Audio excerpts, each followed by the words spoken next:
Hello guys, welcome to the Kratos channel. मैं आपसे यहाँ पे फिजिक्स सीयूटी पीजी 2022 में जो पेपर हुआ था उसके फिजिक्स पेपर के थर्मोडायनेमिक्स के क्वेश्चन डिस्कस करता हूँ जो एग्जाम में पूछे गए थे। Let's start. तो पहला क्वेश्चन था, a piece of ice of mass 10 kilogram is pushed with velocity of 10 metre per second along a horizontal surface. ये कह रहा है कि एक आइस का टुकड़ा है जिसका मास 10 किलोग्राम है और वो 10 मीटर पर सेकेंड वेलोसिटी से एक हॉरिजॉन्टल सरफेस पे मूव कर रहा है। The piece stops after travelling 30 metres.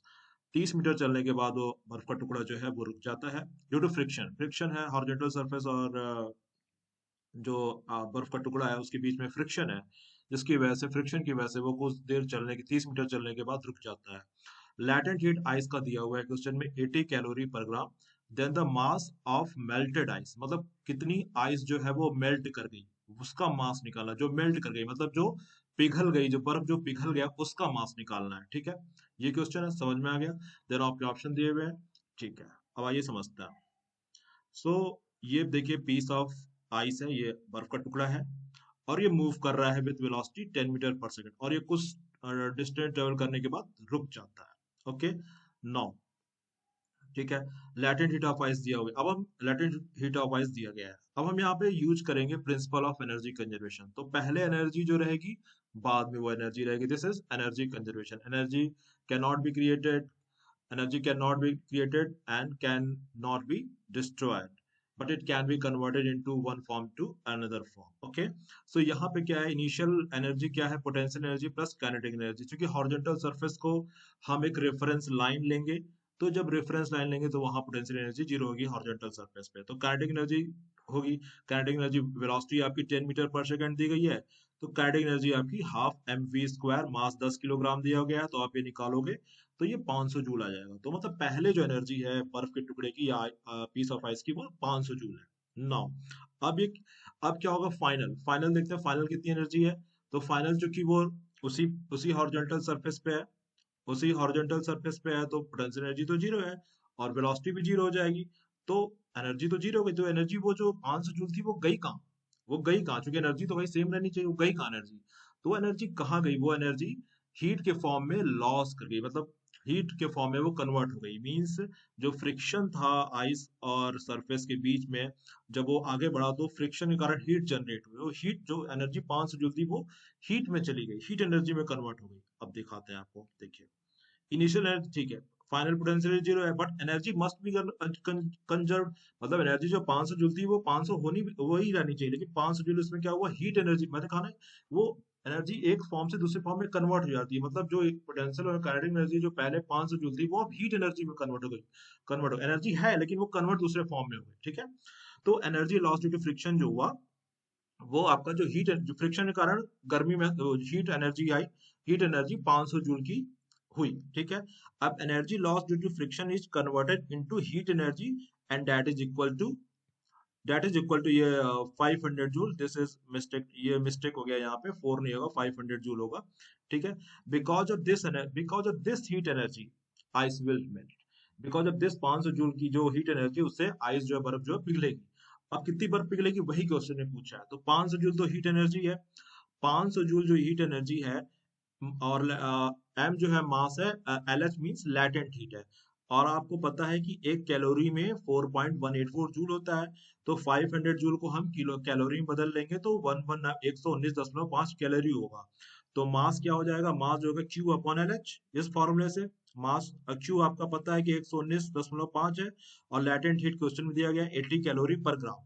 तो आपका जो मास, जो मेल्ट, जो आइस पिघल गई, उस हीट के कारण जो आइस पिघली, उसका जो मास आया 1.49 ग्राम। आप इसे अप्रोक्सीमेट करोगे तो 1.5 ग्राम आएगा।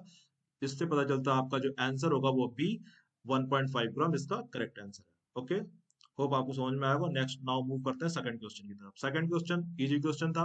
अ Carnot engine is made to work between -23 degree centigrade and -223 degree centigrade. Its efficiency, Carnot engine की एफिशिएंसी निकालनी है। टेम्परेचर आपको दिए गए हैं। अब देखिए इसमें T1 -23, ठीक है, T2 -223 डिग्री सेंटीग्रेड, ये work done Q1 and Q2। तो इसमें क्या होगा, एफिशिएंसी का फॉर्मूला होता है वन पहले तो इसको आप कैलविन में कन्वर्ट करो, तो -23 को आप कन्वर्ट करोगे तो 250 आ जाएगा, -223 को कैलविन में कन्वर्ट करोगे 50 कैलविन आ जाएगा।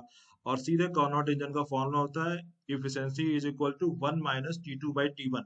T2 आपका लोअर टेम्परेचर होता है और T1 आपका हायर टेम्परेचर होता है। तो T2 आपका लोअर टेम्परेचर है, -223 डिग्री सेंटीग्रेड, कैलविन में ये 50 हो जाएगा। और T1 आपका दिया गया -23 डिग्री सेंटीग्रेड है, आप कैलविन में कन्वर्ट करोगे तो ये आपका आ जाएगा 250।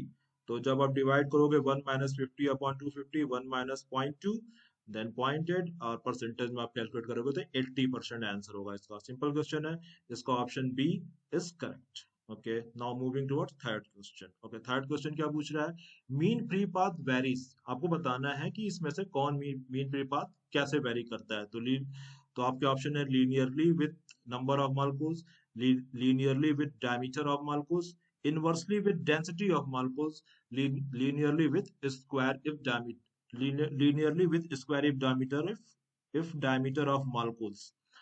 okay, सॉरी, यहाँ पे linearly with square of, if की जगह ऑफ होगा I think, of diameter of molecule, sorry for that. तो ऑप्शन सी लेकिन इसका करेक्ट है, inversely with density of molecule. आइए तो पहले सोचते हैं, पहले बताते हैं कि मीन फ्री पाथ होता क्या है। Mean free path of gas molecules is defined as the average distance travelled by a molecules between two successive collision. Means average distance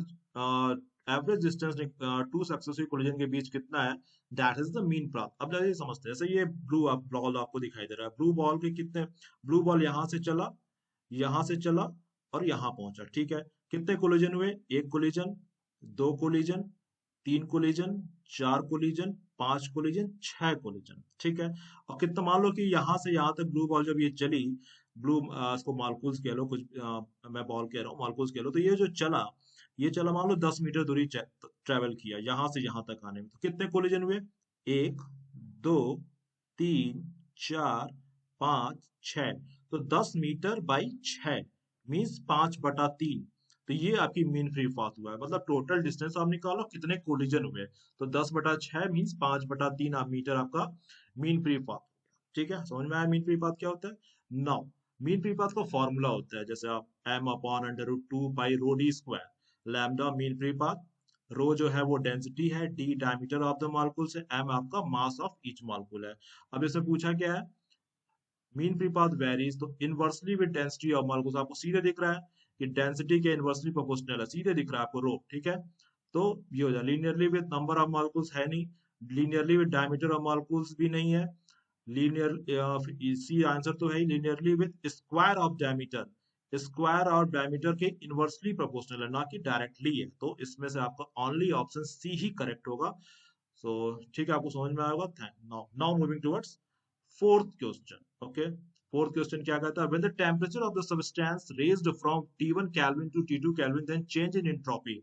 मतलब किसी सब्सटेंस का टेम्परेचर आप मान लो T1 से T2 ले जाते हो, तो इसकी एंट्रोपी क्या होगी, इसकी एंट्रोपी चेंज क्या होगी। इजी क्वेश्चन, आइए देखते हैं कैसे होगा। Let the mass of the T2, ये दिया हुआ है क्वेश्चन में, T2 जो है वो T1 से बड़ा है, मास आपका m किलोग्राम है, मास सेम है, टेम्परेचर हमने T1 से T2 कर दिया।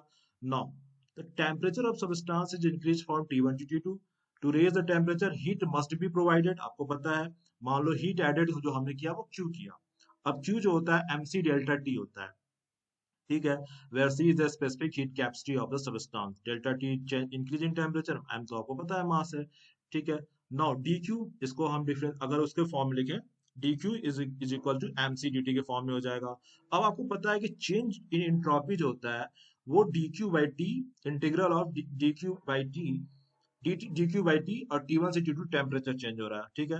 तो डेल्टा S जो निकालोगे आप, डेल्टा S dq की जगह आप लिख दोगे यहाँ से mc dt, ठीक है। T1 से T2 टेम्परेचर चेंज हो रहा है, तो बस जब आप इसे इंटीग्रेट करोगे तो mc ln T2 by T1 आ जाएगा, ठीक है। क्योंकि dt बाई टी का इंटीग्रेशन ln T होता है, और फिर लिमिट पुट करोगे तो ln T2 बाई T1 हो जाएगा, क्योंकि फिर ln T2 माइनस T1 होगा, फिर चूंकि ln a minus b is equal to ln a by b होता है, तो वहां से आप ये निकाल लोगे कि delta S is equal to mc ln T2 by T1। तो ये आपका आंसर हो जाएगा। तो इसका answer option B, mc ln T2 by T1 इसका आंसर होगा फोर्थ क्वेश्चन का। होप आपको समझ में आया होगा, ठीक है। नाउ मैं लास्ट क्वेश्चन, फिफ्थ, 5 क्वेश्चन, पांचों लास्ट क्वेश्चन उसकी तरफ पढ़ता हूँ।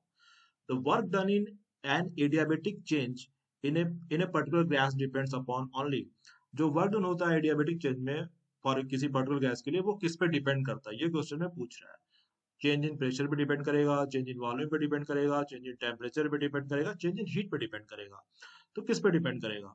तो आइए देखते हैं। अब देखिए, फॉर एडियाबेटिक प्रोसेस आपको पता है कि डेल्टा क्यू मतलब हीट ट्रांसफर जीरो होता है, और फर्स्ट लॉ ऑफ थर्मोडायनामिक्स क्या कहता है कि del del Q is equal to d U plus del W. Okay, जहां पे डी क्यू आपका हीट ट्रांसफर है, डी यू आपका चेंज इन इंटरनल एनर्जी है, एंड डी डब्ल्यू आपका वर्क डन है।